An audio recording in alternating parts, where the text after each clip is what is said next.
ഒരു സ്പെഷ്യൽ ചമ്മന്തിയാണ് ഞാൻ ഉണ്ടാക്കുന്നത്. മാങ്ങ ഇഞ്ചി, മാങ്ങയുടെ സ്മെല്ലുള്ള ഇഞ്ചി, അതെല്ലാവർക്കും അറിയാൻ പറ്റും. ഇതാണത്. അത് കഷ്ണങ്ങളാക്കിയത്, പിന്നെ കാന്താരി മുളക്, ഒരു വെളുത്തുള്ളിയുടെ അല്ലി, പിന്നെ വാളംപുളി കുറച്ച് പുളി രസത്തിന് വേണ്ടിയിട്ട് മാത്രം, പിന്നെ കാശ്മീരി ചില്ലിയുടെ പൊടി ലേശം, പിന്നെ തേങ്ങ, ഉപ്പ്, ചെറിയുള്ളി, ഇത്രയും മിക്സ് ചെയ്ത് നമുക്ക് അമ്മീമേലൊന്ന് അരക്കാം. ആദ്യം നമുക്ക് മാങ്ങിഞ്ചി ചതച്ചെടുക്കാം.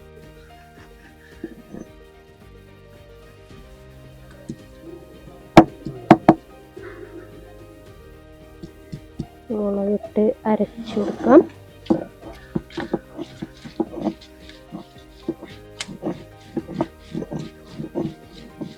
ഉള്ളിയും വെളുത്തുള്ളിയും ഒരുമിച്ചിടുന്നുണ്ട്.